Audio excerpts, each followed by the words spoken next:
Hello and welcome to Section 3 of English 3. This is analyzing the novel Great Expectations. So, Charles Dickens is the writer. You may have heard of him. He wrote A Christmas Carol with Ebenezer Scrooge and the Ghosts of Christmas Present, Christmas Past, Christmas Future. Um, he wrote Oliver Twist, the story about an orphan boy. And he wrote David Copperfield, not The Magician. That is a novel that follows the entire life of a man named David Copperfield from his birth to his death. It is fantastically boring.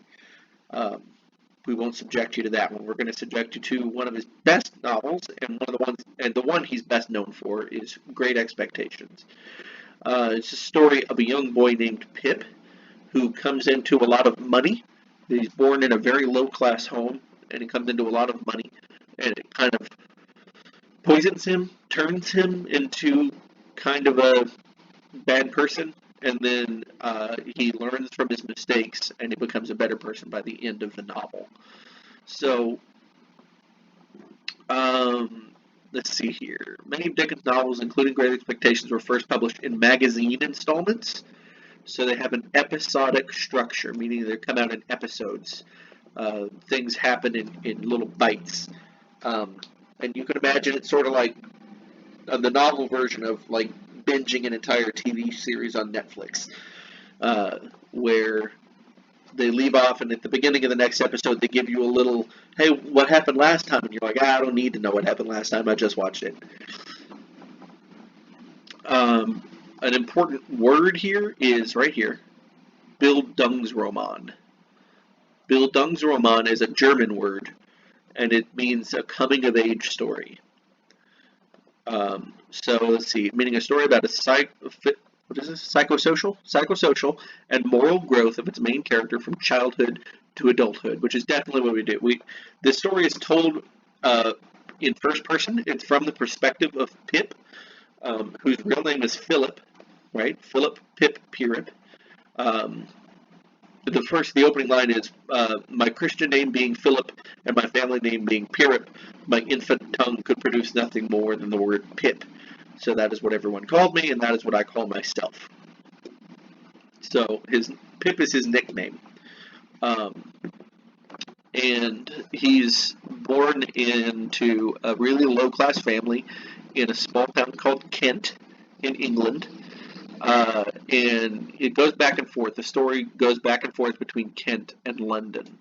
London, of course, being the capital of England and a huge center of commerce and fashion and culture, and that's where you go to be fancy and live up to great expectations. Let's see here. Dickens described this novel as a mix of comedy and tragedy, right? There's funny bits and there's sad bits. Pip recounts his difficult childhood through a lens of humor and his childish and amusing reactions to people in heartbreak. Dickens actually drew on, we had a lot to get through, so I'm not going to concentrate too much on this background stuff. Let's look at reference tools, novel reading help. Oh, let me actually back up a second. A good thing to write down would be the word Bildungsroman. Bildungsroman is a good thing to put in your notes and what it means. Dickensian is probably a good thing to put in your notes. It means anything written by Charles Dickens or having a tone similar to Charles Dickens is Dickensian. It's his unique writing style coined a word, Dickensian. Okay, now we'll move on to reference tools, novel reading help. Novels can be a challenge to read and understand. Oh, character list. There's a character list here? That's perfect. Write this down. Just all of this. Pip, Mrs. Joe Gargery, menacing man at the graveyard, Joe Gargery, second prisoner, Mr. Wopsle, Mr. Hubble, Mrs. Hubble, and Uncle Pumblechook. They probably knew that those names sounded kind of silly, Wopsle and Pumblechook, and that's why he picked them on purpose. Okay, here's a glossary of words. Marsh, Ravenous, Elude, Constable, Beacon, Stout, Augmented, Prevail, Reproach, Divulge, Declamation, Ensue, Oblige, Satire, and Irony. Okay. So these are words they use in chapters 1 through 4 that you might not recognize, so they're giving you this. This character list is really important. You got to be able to follow who is who. Let's see. I haven't read this book in quite some time, so let me see. Mr. Wopsle is a clerk at the church. Christmas dinner guest gives his views by the church and recites an incoherent sermon. Badgers Pip to be grateful and allied with Mrs. Joe. Mrs. Joe is his sister. Pip's sister, 20 years old, forceful, oppressive, brings up Pip by hand. By hand here meaning that she's fairly abusive. Pip is the narrator. An orphan, right? His parents are dead, so he lives with his sister and her husband. We never learn her actual name. She's just called Mrs. Joe, as is the custom at the time. Menacing man at the graveyard is a prisoner who threatens Pip and makes him steal for him. Joe Gargery is Pip's brother-in-law, a blacksmith, and he's kind of dumb, but he's very kind. And he's a fellow sufferer with Pip. He also is sort of being brought up by hand. There's a second prisoner. Let's see. We already said who Wopsle was. Mr. Hubble is a wheelwright, which I'm not quite sure what that is. I guess that's somebody who makes wheels. Dinner guest says the young are naturally vicious.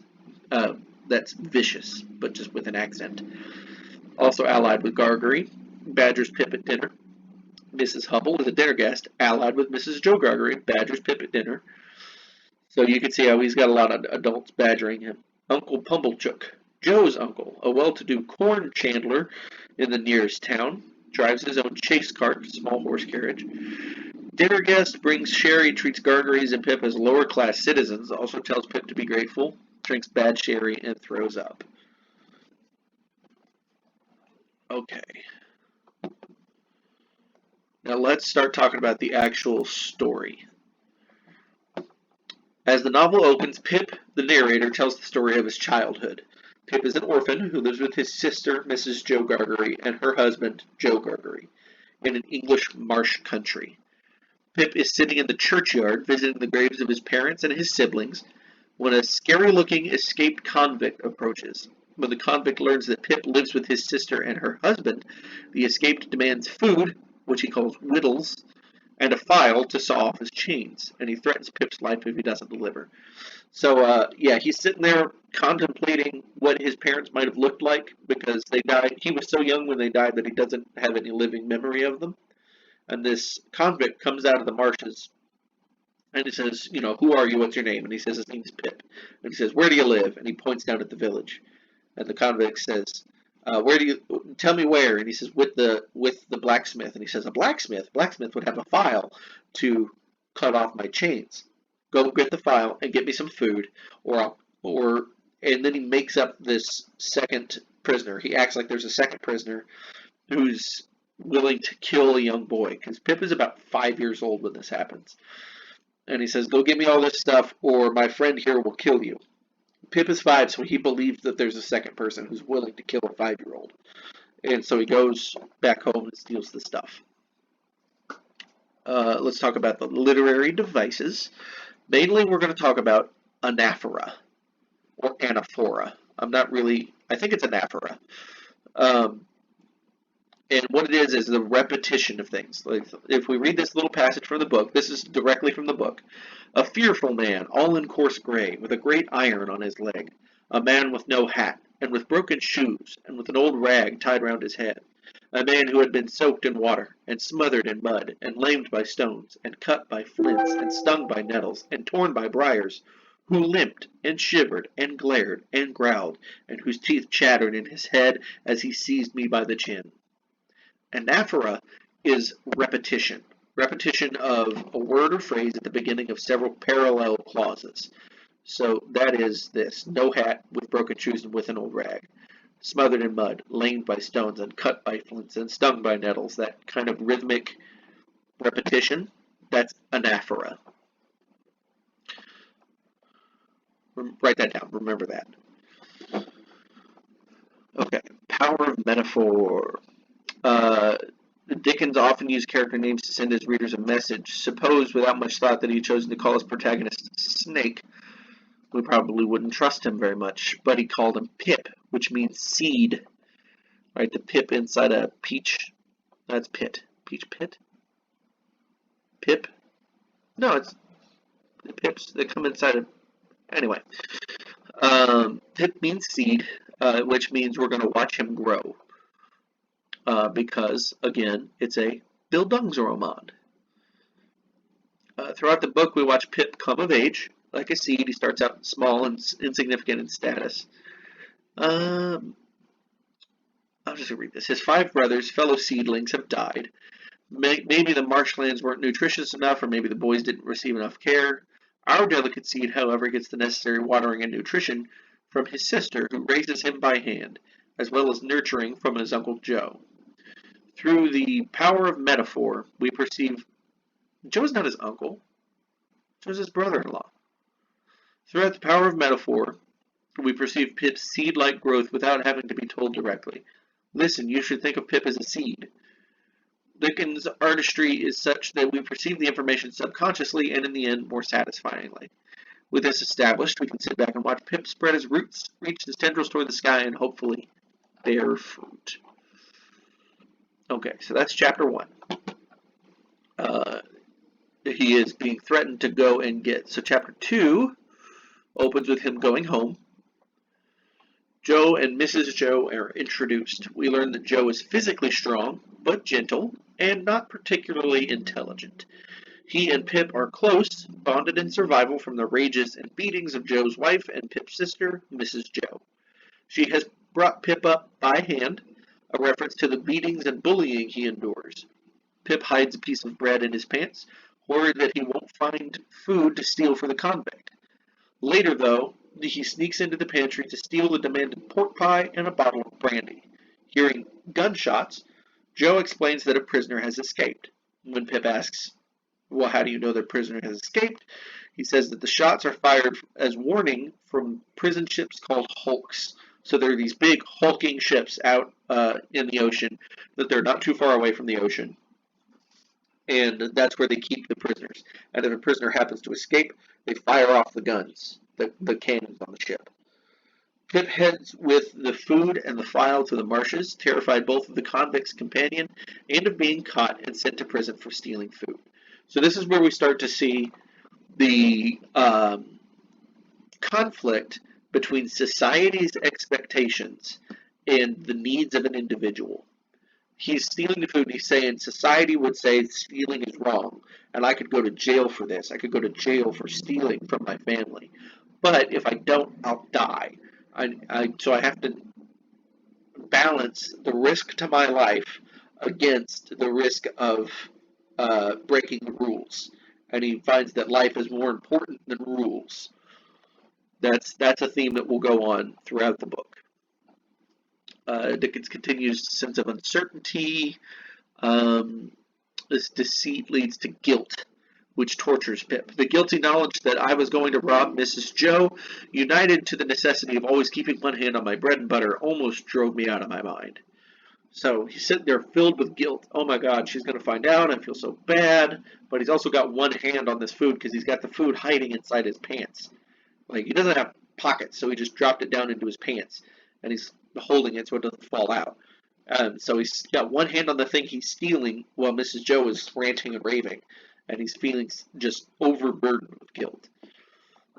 He begins his exploration of social classes. The convict on the marsh is representative of the desperate, outcast, lower class. Pip and his family are members of the working class, able to provide the comforts of daily needs such as food and shelter. While the convict's hardships are caused by his status in life, Pip's are caused by his sister's abuse. So, like, he doesn't have to worry about food and shelter, but he does worry about his sister's abuse, whereas the convict is getting abuse already, but also doesn't have food and doesn't have shelter. So he's got it that much worse. Exercise. Early expectations. Why does Pip help the convict? Because he's afraid that he's going to get killed. describe Mrs. Joe's treatment of Pip and Joe. Explain the irony in the description that Pip was brought up by hand.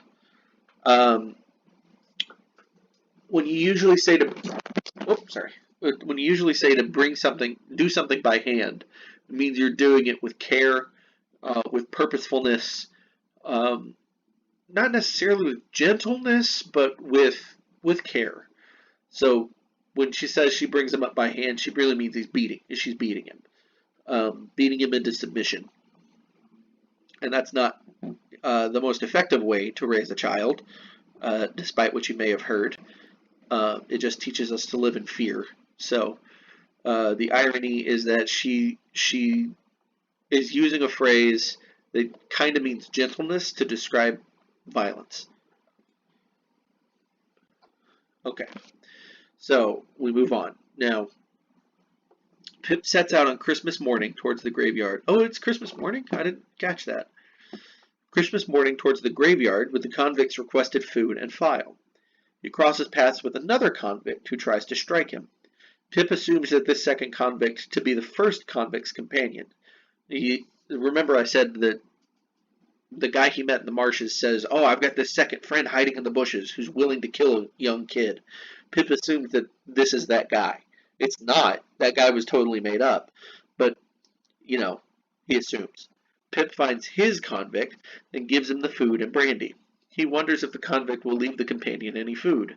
The convict is startled that Pip had seen this second man, threatening to chase the other escapee down. As Pip runs away, the convict begins filing down his iron leg band. Now, if you wonder why it takes an entire chapter to say what can be summed up in one little paragraph like this, it's because Dickens, they say he was paid by the word, so he wrote a lot of words. He took a long time to say any one thing. Let's see. Continues to weave themes of deceit and guilt. As Pip travels to meet the convict, he imagines that the animals in the marshes accuse him of being a thief. The convict's foul eating habits show his desperation and hunger, but also suggest a lower-class upbringing. Pip is especially guilty, as it is currently Christmas. One of the literary devices Dickens used frequently is personification, giving human attributes to something that isn't human. For instance, I got up and went downstairs, every board upon the way, every crack in every board, calling after me, "Stop! Thief!" See, the boards aren't literally screaming, "Stop, thief!" His guilt is making him hear the creaks in the stairs that much louder. "Get up, Mrs. Joe." Here Dickens gives human characteristics to the cracks in the boards. They can't really yell out, but Pip imagines that they can, emphasizes his guilt. Chapter 4. Okay. Plot summary. Guests arrive at Pip's home for Christmas dinner. So, the convict thing is taken care of. He's got the food out. He's got the brandy out. It's gone. And he lived. So now we go back to we get to see his normal life. Guests arrive at Pip's home for Christmas dinner, and Mrs. Joe acts the part of a fancy, higher-class hostess. So she's what we call putting on airs. She's acting more fancy than she really is. We meet Uncle Pumblechook, a self-important, middle-aged man, Mr. Wopsle, a church clerk, and Mr. and Mrs. Hubble. Mr. Wopsle considers himself a skilled orator. Orator means speaker. A skilled orator, and backed up by Uncle Pumblechook, gives a speech during dinner that compares boys like Pip to ungrateful, selfish swine. The guests harass Pip about being ungrateful. Meanwhile, Pip is consumed with fear that the missing food will be discovered, particularly when Mrs. Joe announces that the final course will be pork pie. Pip is terrified, especially when soldiers enter, fearing they've come to arrest him for stealing food. Okay, so this sounds like just a wholly unpleasant dinner. Every adult is just bagging on him, just saying, "You're ungrateful, kids are ungrateful these days, you should be more grateful." He even gives this half sermon, half self-righteous speech about kids not being grateful enough. It just sounds awful. And then soldiers come in and he's terrified. Continuing the theme of deceit and guilt, Pip expects at any moment Constable will come get him. Constable meaning a cop. Childhood feelings of guilt are blown out of proportion because older Pip narrates the story. Young Pip wonders why the adults aren't suspicious of him and thinks the soldier who is only teasing is going to arrest him. In this chapter, the theme of class discrepancy is emphasized. Dickens contrasts the starving convict's stolen meal with the elaborate multi-course Christmas dinner, where there's time for Pumblechook and Wopsle to sermonize.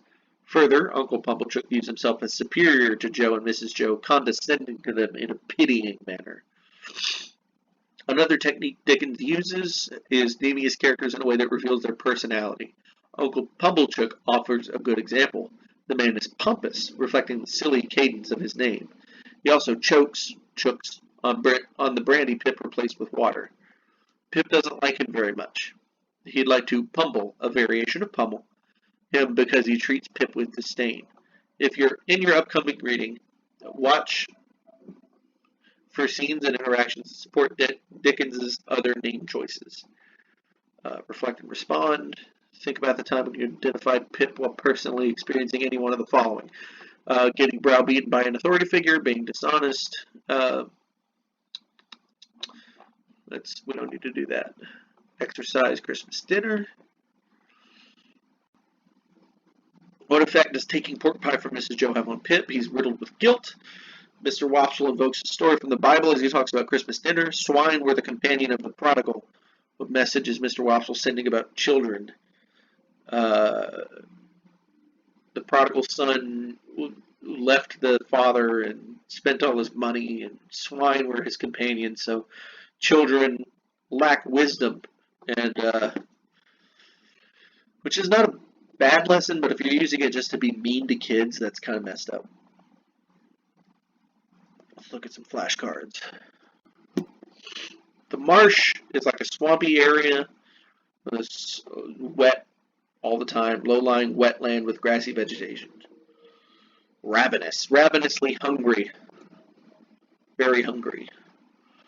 Elude, to avoid or evade. Constable is a cop. Beacon, something that lights the way and draws you in. A signal fire on a hill or a lighthouse. Stout, well-built, bulky or sturdy. Augment, to make bigger or more, increase the size or amount. Prevail, to be victorious. Reproach, chastise, to chide or disapprove of. Divulge, to give up a secret. Declamation is a speech, a loud emotional speech. Ensue, to happen because of, to follow after. To oblige, that's a hard one. To do a favor, hence to make the other person indebted. There you go. Satire, mockery, literary work that ridicules or scorns people's vices and follies. Okay, if you want, you should look over the key points and links. Okay, so that's the first 4 chapters. And we will be going over the entire novel through part 3 and part 4. Okay. Maybe keep a running tab where you're writing down the plot so you can follow what's happening. Just not the entire paragraph of plot, but like put it in your own words and try to understand the plot as it's happening.